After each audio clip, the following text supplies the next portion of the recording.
ఒక్కసారి ఏకాదశి నాడు యమునా స్నానం చేస్తేనే మహాపాపములు పోయి వాడు స్వర్గానికి అర్హుడవుతాడు. ఏకేన సర్వపాపేభ్యో విముక్తస్త్వం విశాంపతే. ఒక్కరోజు మాఘమాసంలో యమునా నదిలో స్నానం చేస్తేనే అన్ని పాపాలు పోతాయి. ద్వితీయ మాఘ పుణ్యేన ప్రాప్త స్వర్గస్త్వయానఘ. ఇక రెండవ రోజు ద్వాదశి నాడు కూడా స్నానం చేశావు. ఒక స్నానం వల్ల నువ్వు యావజ్జీవితం చేసిన పాపములన్నీ పోయాయి. యమునా స్నానం ఎటువంటిదట? గడిచిపోయిన పాపాలు, భవిష్యత్తులో చేసే పాపములు కూడా తొలగిస్తుందండి. రేపు మాతో పుష్కరాలకు వస్తున్నారు కొంతమంది, అవునా? ఇందులో అటువంటి వాళ్ళు ఎవరైనా ఉన్నారా?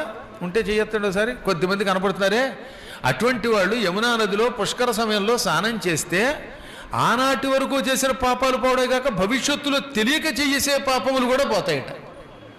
అందుకే పూర్వ పాపము, సంచిత పాపము, ఆగామి పాపమని 3 పాపములను కూడా యమునా స్నానము తొలగిస్తుంది. కార్తీకము, మాఘము ఈ 2 నెలలలో చేసే స్నానం తప్పక స్వర్గం ఇస్తుంది.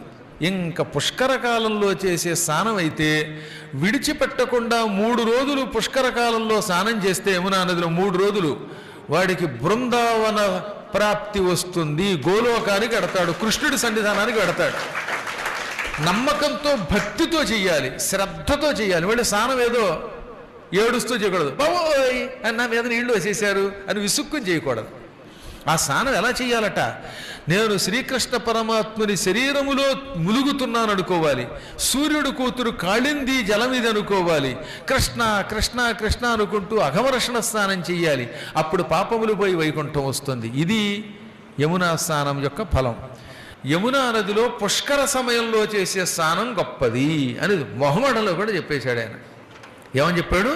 వ్రతైః దానైః తపోభిశ్చ న తథా ప్రియతే హరిః తద్వన్న భాతి సత్కర్మ యమునా మజ్జనం వినా. ఎన్ని తపస్సులు చేసినా, ఎన్ని దానములు చేసినా యమునా నది స్నానములకు సాటి రావు. కాబట్టి యమునలో స్నానం చేశాక అవి చేస్తే ఎక్కువ లాభం తప్ప జీవితంలో ఎప్పుడు యమునా స్నానం చేయనివాడు ఎన్ని ధర్మములు చేసినా వ్యర్థమైపోతాయి. తీర్థయాత్రలకు వెడుతున్నప్పుడు ఎంతో భక్తితో వెళ్ళాలి. అక్కడికి వెళ్ళి స్నానం చేస్తే తరిస్తాం, అక్కడ పురాణం చదివితే తరిస్తాం, వింటే తరిస్తాం అని నమ్మకంతో వెళ్ళాలి.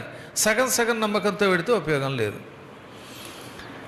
ఇటువంటి పాపములకు ఒకవేళ పిచ్చి పనులు చేసి పాపాలు చేసిన వాడు తరించాలంటే పుష్కర సమయంలో యమునా స్నానం చేస్తే విష్ణు భక్తులు అవుతారు అన్నారు. సందేహో నాత్ర కర్తవ్య స్నానే వై యమునాజలి. యమునా స్నానములో ఇందాక చెప్పిన పాపములన్నిటికీ ప్రాయశ్చిత్తం అయిపోతున్నది. యమునా తీర్థం, స్నానం, హోమం, దానం అన్నీ కూడా పుష్కర సమయంలో 1,000,000 రెట్లు అధికమవుతాయి.